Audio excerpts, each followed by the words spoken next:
ميديا صويحهم نعملين مسودنا نابنغي قولة لمنتي تنبتر بيعنوان نوسكت الجنرال صادقان يوم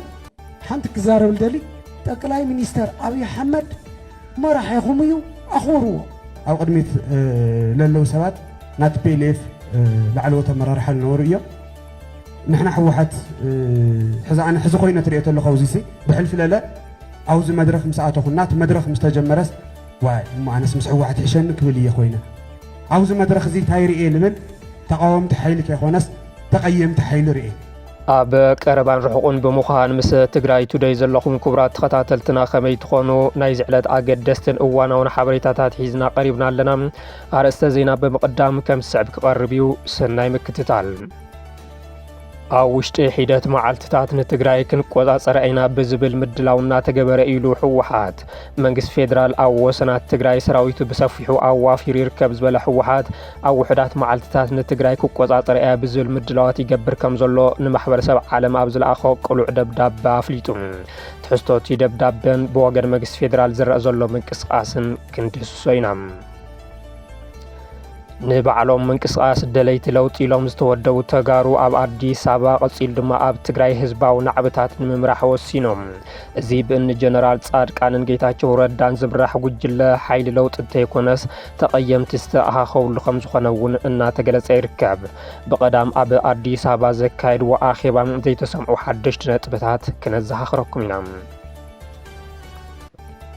ኣብ መቐለ ሆስፒታል ዓይደር ብሰንኪ ሕፅረት ኣፋወስ መዓልታዊ 10 ሰባት ከም ዝሞቱ ዝወፁ ሓበሬታታት ኣመልኪቶም ኣብ ማእኸል መቐለ ሕዚ እውን ሰባት ብሰንኪ ጥሜት ይሞቱ ከም ዘለውን ዓለም ገጻ ናብ ትግራይ ንኽተዝርን ድማ ጻውዒታት ይቐርበሎም መንግስቲ ኢትዮጵያ ኩናት ኣብ ሓፂር ግዜ ዝውድእ ካብ ሶማሌ ክሳብ ምጽዋዕ ተግባር ግብረ ዓዝ ዘትርፍ ብምባል ዝተመክሐሉ ፍሉይ ሓይሊ ኮማንዶ እንተበርቕ ጉጅለታት ተሓለቕቲ ሰብኣዊ መሰላት ድማ ኢትዮጵያ ኣብ ዝተሓደሰ ድርኩሒት ኩናት ትርከብ ብምባል ስግኣቶም ይገልጹ ኣሎም ህፁፅ ዓለም ለኻዊ ስጉምቲ ንኽውሰድ ድማ ጻውዒት የቕርቡ መራሒ ዕጡቕ ሓይሊ ውሃብ ህፁፅ ደገፍ ሱዳን ንኤርትራን ትግራይን ከሲሶም ሓይልታት ትግራይን ኤርትራን ኣብ ኩናት ሱዳን ብምስታፎም ነቲ ዘጋጥሞም ዘሎ ስዕረት ከም ምኽንያት ተቐሚጦምዎም ሓሙሽተ ሓይልታት ኣብ ሱዳን ስምምዕ ምፍጻሞም ተሰሚዑ ዕላማ ምርኻቦም ድማ ብሓባር ንመንግስቲ ኢትዮጵያ ንምዕላው ከም ዝኾነ ተገሊጹ ኣሎም ናይዚኦምን ካልኦትን ዝርዝር ክነስምዐኩም ኢና ምሳና ጽንሑ ኣብ ውሽጢ ሒደት መዓልትታት ንትግራይ ክንቆፃፀር ኢና ብዝብል ምድላው እናተገበረ ይኽብል ሕወሓት ኣፍሊጡ ሕወሓት ብሰንበት 15 ለካቲት 2018 ዓመተ ምህረት ብቋንቋ እንግሊዝኛ ናብ ማሕበረሰብ ዓለም ዝለኣኾ በዓል ክልተ ገጽ ደብዳቤ ህፁፅ ክብል ዝሰየሞ ኮይኑ ማሕበረሰብ ዓለም ኢዱ ንኽእቱ እውን ፀዊዑ ኣሎ እቲ ውድብ መንግስቲ ፌደራል ወፍሪ ኩናት ይገብር ኣሎ ክብል ዝኸሰሰ ኮይኑ መንግስቲ ፌደራል ስምምዕ ሰላም ፕሪቶርያ ንምትግባር ድልየት የብሉን ክብል እውን ነቒፉ መንግስቲ ፌደራል ኣብ ወሰናት ትግራይ ሰራዊቱ ብሰፊሑ ኣዋፊሩ ይርከብ ዝበለ ሕወሓት ኣብ ውሕዳት መዓልትታት ንትግራይ ክቆፃፀር እየ ብዝብል ምድላዋት ይገብር ከም ዘሎ እውን ኣፍሊጡ መንግስቲ ፌደራል ንትግራይ ኣብ ውሽጢ ክልተ ሰሙን ንምቁፅፃር ወተሃደራዊ ትልሚ መውፅኢ ይንቀሳቐስ ከም ዘሎ ምፅብፃብና ዝዝከር እዩ ማሕበረሰብ ዓለም ኣብ ኩናት 2013 ዓመተ ምህረት ዝነበሮ ስቕታ ዝዘኻኸረ ደብዳቤ ሕወሓት እቲ ጌጋ ንኸይድገም ተመሳሳሊ ዕንወት ንኸይበፅሕን መንግስቲ ናብ ኩናት ካብ ምእታው ንኽእርነብን ማሕበረሰብ ዓለም ፀቕጢ ንኽገብር እውን ፀዊዑ ኣሎ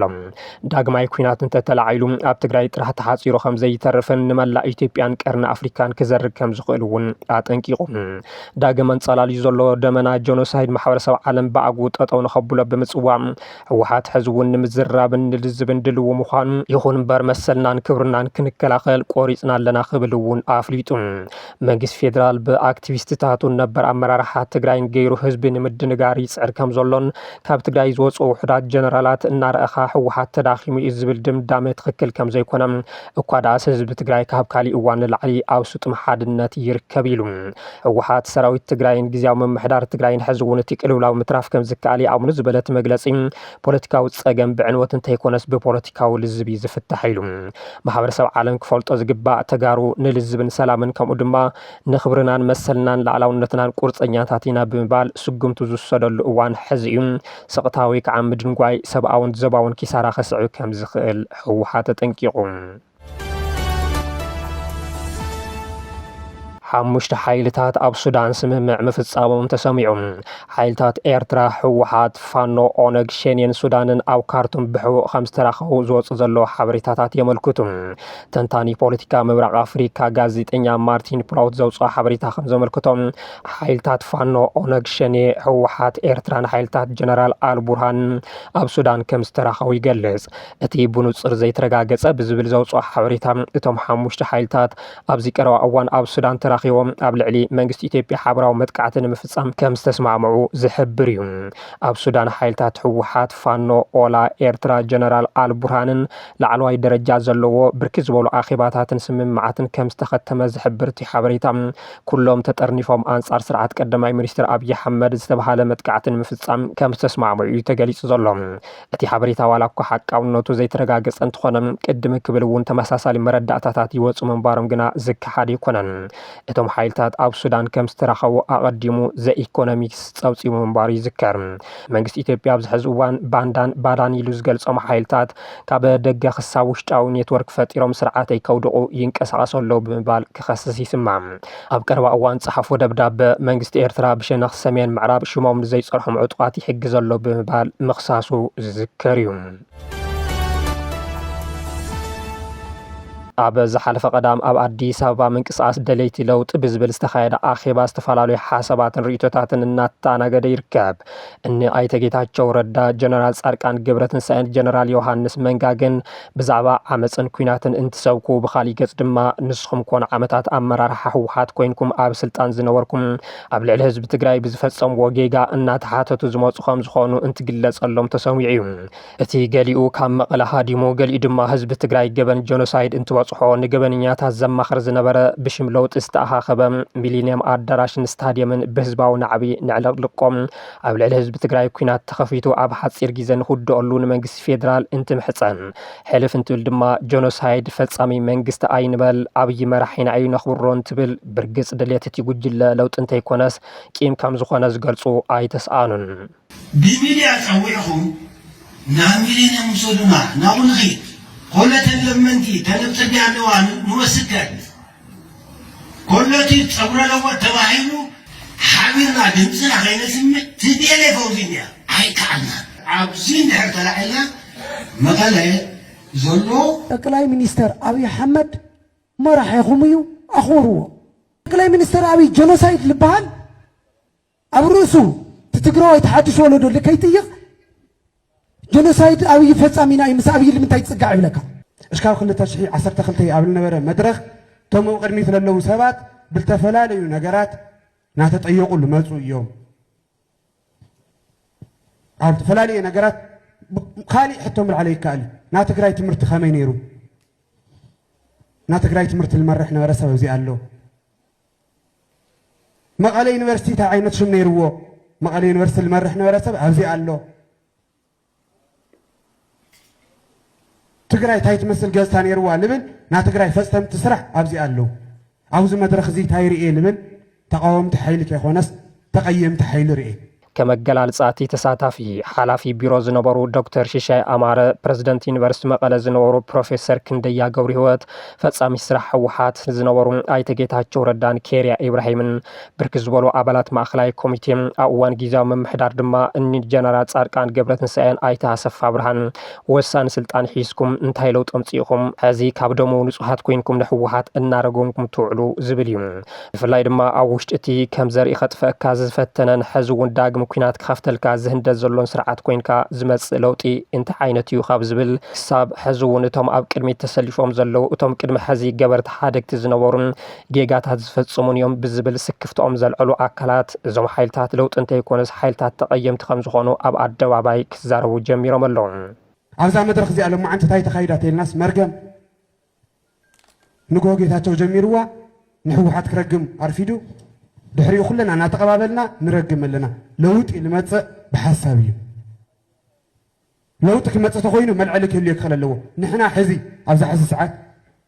ከም ኢትዮጵያውያን ወይም ከም ተጋሩ ምስ ኢትዮጵያ ተራኽበና ውዕሊ ፕሪቶርያ እያ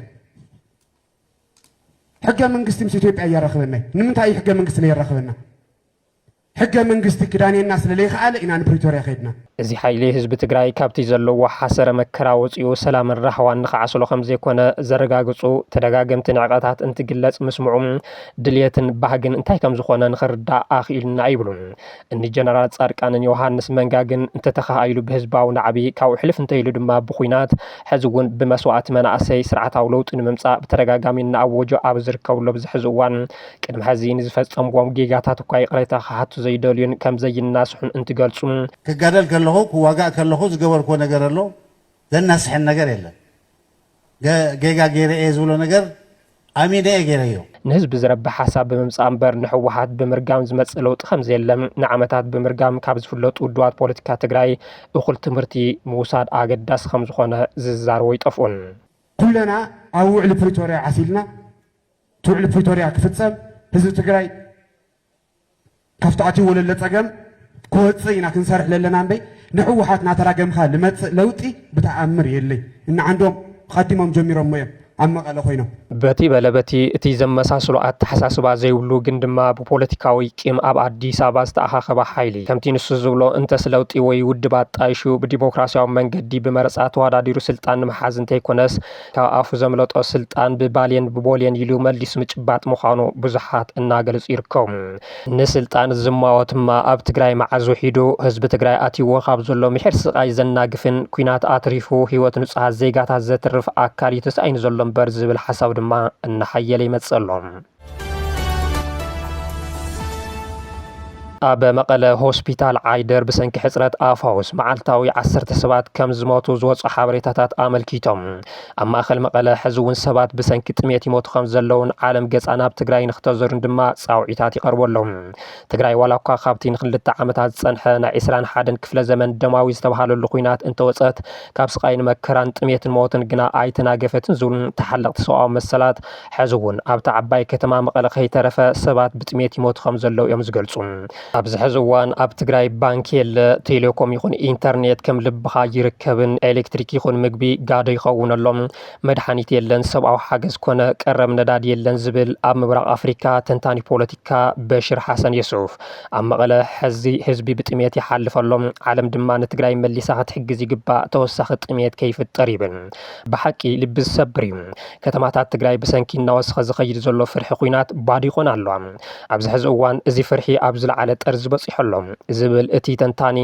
ገንዘብ ስልኪ ኢንተርኔት የለን እዚ ድማ ዓለም ክትፈልጦ ይግባእ ክብል ጽሒፉ ኣብ መቐለ ሆስፒታል መዓልታዊ 10 ሰባት ብሕፅረት መድሓኒት ይሞተሎም ኣብ መቐለ ዝርከብ ኣብ ትግራይ እቲ ዝዓበየ ሆስፒታል ዓይደር ናውቲ ሕክምና ከም ዝወድእ ኣውጀሎም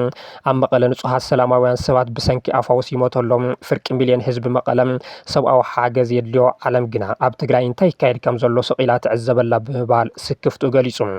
ካብ ከተማ መቐለ ዝወፁ ዘለው ምስልታት ብስግኣት ኩናት እታ ከተማ ናብ ጽምዋ ትቕየር ከም ትርከብ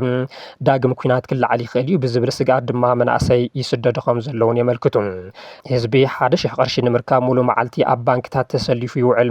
መነባብሮ ሰማይ ዓሪጉ ማእኸላይን ትሑትን ኣታዊ ዘለዎ ሰብ ኣብ ከቢድ ፀገም ወዲቑ ይርከብ ብሓፈሻ ሰብ ከብዱ ሓቂፉ ከም ዝሓድር እዩ ዝወፁ ዘሎ ሓበሬታታት ዘመልክቱ ኣብ ትግራይ ዝርከቡ ውድባት ፖለቲካ ኣብ ትግራይ ዳግማይ ሓደጋ ኩናት ኣንጻላልዩ ከም ዘሎን ካብ መዓልቲ ናብ መዓልቲ ናብ ኣፍ ድርኩኺት ይጽጋዕ ከም ዘሎን እናገለጹ ይርከቡ እቲ ንህዝቢ ከም መሓድር ዝጣየሸ ጊዜያዊ ምምሕዳር ትግራይ ግና ኣፉ ብልጓም ከም ዝተለጎመ ፈረስ ተዓዚሙ ምስቲ መጨነቒ ኩነታት ተሳንዩ ይጋልበለው ብምባል ይነቕፉ ህዝቢ ትግራይ ዳግም እቲ ዝሓለፎ መስካሕካ ኩናት ተመሊሱ ክሪኦ ተሪፉ ክሰምዖ እውን ባህጊ ከም ዘይብሉ ብተደጋጋሚ ይገልጸሎም ዋላ እኳ ኣብቲ ነብትን ሕዚ እውን ጠመቕቲ ኩናት እንተሃለዉ ውዕሊ ፕሪቶርያ ብኣግባቡ ተተግቢሩ ግዝኣታዊ ሓድነት ተረጋጊጹ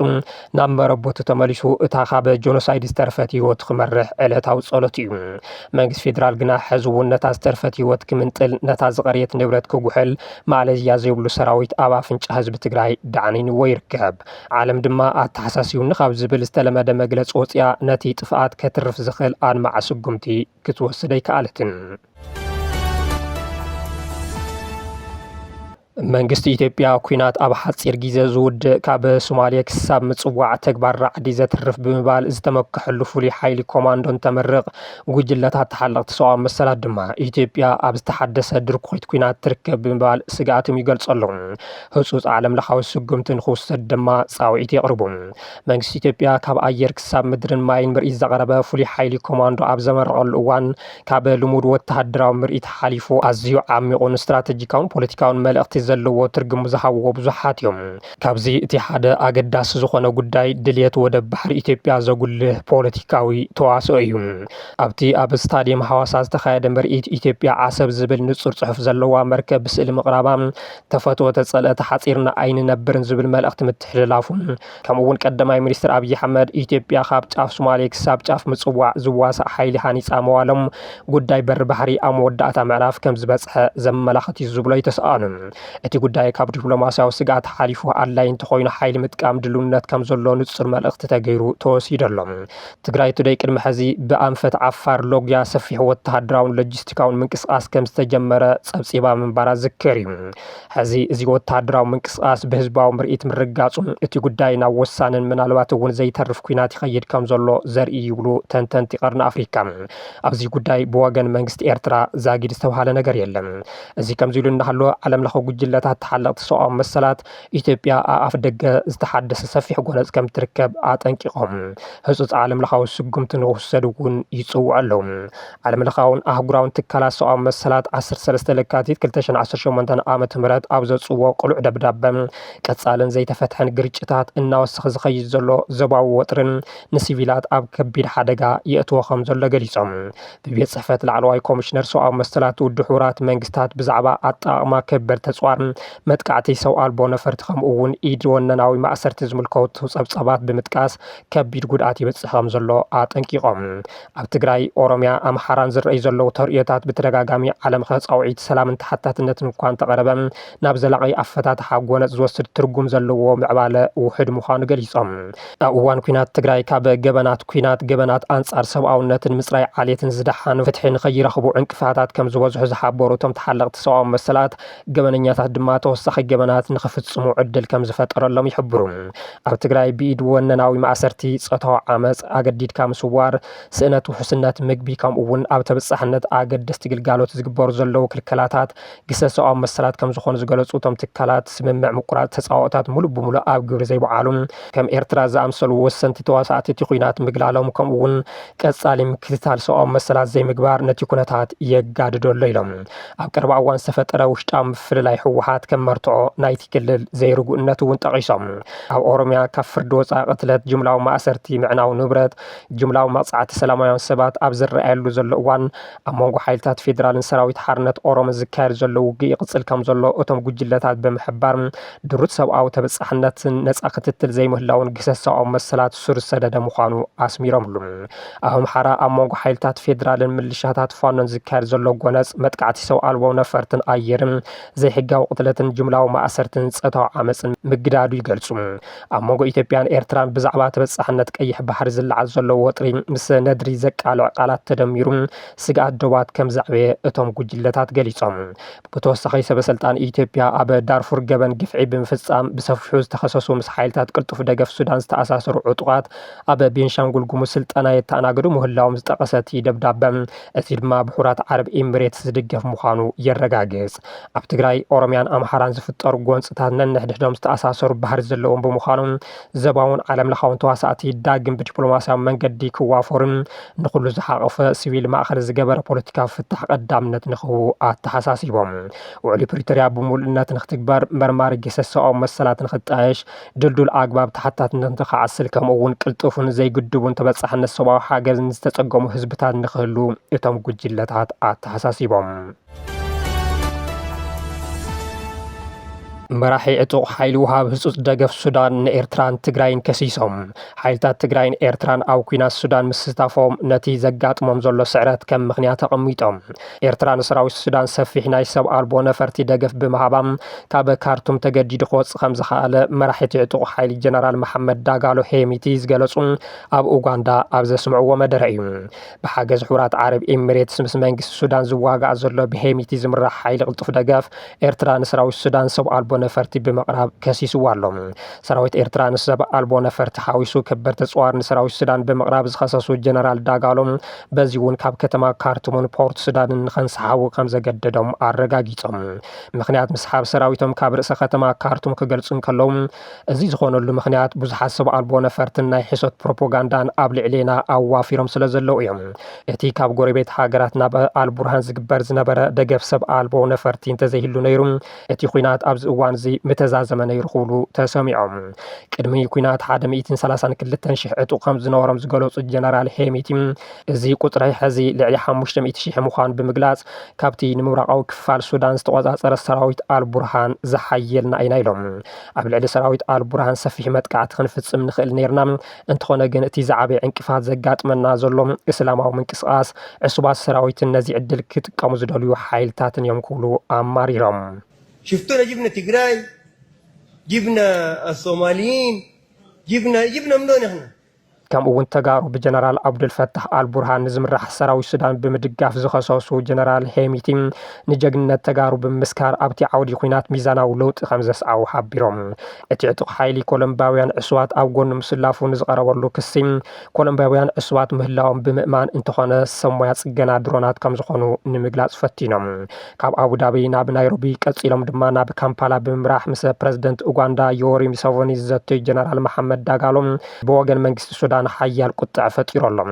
ካርቱም ካምፓላ ንሄሚቲን ዝገበረቶ ኣቀባብላ ብጥንኩራት ቃላት ዝኾነነቶ ኮይና እቲ ተግባር ንሰብኣውነት ዘንዕቕ ንደም ግድያት ዘላግጽ ከምኡ እውን ንቃል ኪዳን ሕብረት ኣፍሪካን ኢጋድን ዝፅሕዝ ከም ዝኾነ ብምግላጽ መንግስቲ ኡጋንዳ ካብዚ ኢዱን ተዘይልዒሉ ክስዕቦን ዝኽእል ስጉምቲ በዓል ሓላፍነት ከም ዝወስድ ኣጠንቂቓ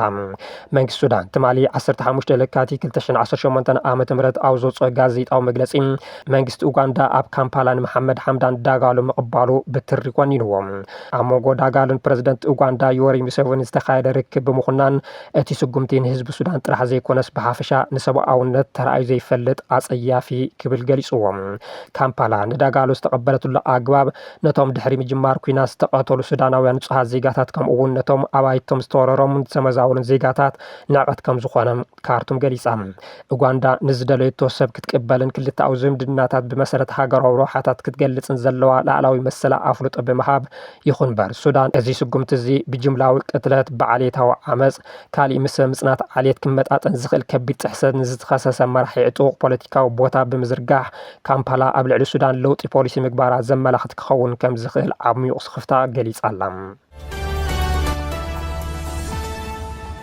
ዜናታትና ኣብዚ ንዛዝም ስለ ዝተኸታተልኩምና ኣዝና ነመስግን ንቻናልና ላይክ ሼርን ሳብስክራይብን ብምግባር ሓድሽቲ ትሕዝቶታት ንኽበጽሑኹም ንኽትገብሩ ንድላቦም ሰላም